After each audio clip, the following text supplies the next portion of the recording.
Can you be quiet while I'm making a video? Oh, I'm sorry about that. Okay. This video, I tried a few of them. I'm getting frustrated. This video shows you how to make a waterfall chart. If you watched the last one, we had an overview of how they work. In this one, why don't I start from the beginning? So let's say you make a new sheet. You have your model sheet. All right, and the first thing you should do is then, I've already got it here, but if you go to the Google Drive, you go to Chapter 1, Folder 6, Waterfall Graph, and then there's a waterfall graph to open. That has to be open, and then you press Shift Control V to make a waterfall. I press Control Tab to get to the other sheet. If you go to the, oops, look at that, see? Okay, I had a problem with my last one. If you go to this one, you can get, I think I put the waterfall graph here, and it's right here as well. All right, that's on edbodmer.com here, edbodmer.com website. Okay, so here's our new book. Let's just make a really simple one. Now, let's say we have some kind of base value.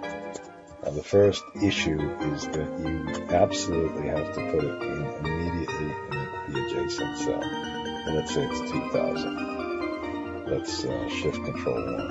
And then let's say we add some good stuff. So okay, and let's say that's 300. And we subtract some stupid stuff. Stupid. STUP. Okay, so we made some mistakes. And then we put a total here, and you leave the total blank. So it's got to be adjacent. Please don't put it on the top line. Don't put it on the top line. And then you select the area. I used to say shade. Select. Shift Control V, and then you kind of pick what you like. Let's not delete the other graphs. Let's leave it in euros. How about we'll include the values on the x-axis and do a couple of these things. Press continue and make graph, and there's your waterfall chart. Okay, that's so far so good. Now let's try this one. I'm going to copy it again, and now we'll call this a subtotal. So if you want a subtotal, you leave it blank just like the subtotal, the totals. Let's add some other stuff, less problems. Okay, so let's say that's, I don't know, 140 minus 55. Okay, and then you need another total, or this could be final value or whatever. Okay, and then once again, you select the area, Shift Control V. This time, I'm not going to delete the other graph so we can keep multiple graphs. How about we'll make it dark blue? How about we'll make it a currency, not a 3D graph? And this time, let's not select these two. Okay, click on that, and hopefully it didn't screw up.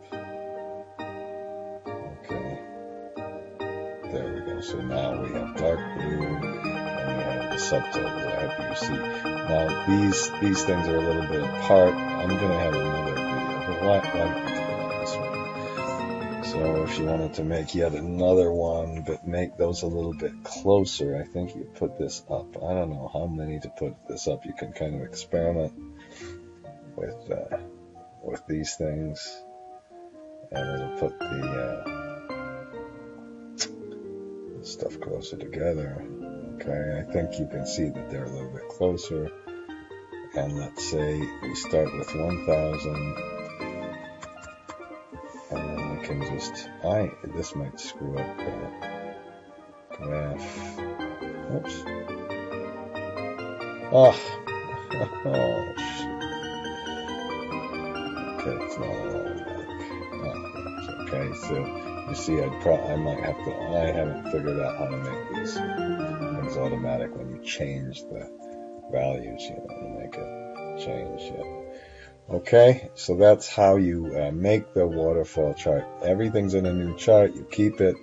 You can close the other sheet now, Shift Control Tab, and you go back to your sheet. If this is 1,500, there it is.